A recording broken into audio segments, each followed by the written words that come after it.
City ન્યૂઝના મારફતથી મારી ઉપર એવો આક્ષેપ કરવામાં આવ્યો છે, એવી એક અરજી દેવામાં આવી છે કે અલ્પેશ ઢોલરિયાએ 4 કરોડ ઉપરની કોઈ ઠગાઈ કરી છે.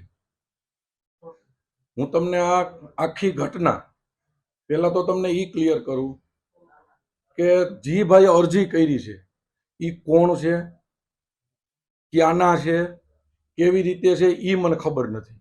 બીજું જી એને આક્ષેપ કર્યો છે કે ક્રિપ્ટો, હવે ક્રિપ્ટો કેવા કલરનું હોય શું હોય એ મને ખબર નથી. ન્યૂઝના માધ્યમથી મને જાણવા મળ્યું કે તમારી ઉપર આવી આક્ષેપ થયો છે. આ ઘટના આખી એવી રીતે હતી કે લગભગ 1.5-2 મહિના પહેલા મને વડતાલ મંદિરના મહંત નવતમ સ્વામીનો મને ફોન આવ્યો કે અલ્પેશભાઈ, એક મુંબઈનો હરિભક્તનો દીકરો છે અને એને કંઈક રાજકોટમાં પ્રશ્ન બન્યો છે, તો તમને મોકલું, તમે મદદ કરજો ને.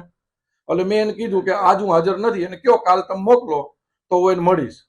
તો એ ભાઈ મને મળ્યા, એને વાત કરી કે અલ્પેશભાઈ અમારી હારે રાજકોટમાં આવી ઘટના બની છે.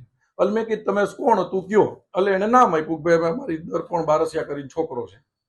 મેં એનો કોન્ટેક્ટ કર્યો તો એ છોકરાએ મને એવું કીધું કે અલ્પેશભાઈ મારે એની પાસેથી 2 કરોડ તો લેવાના છે.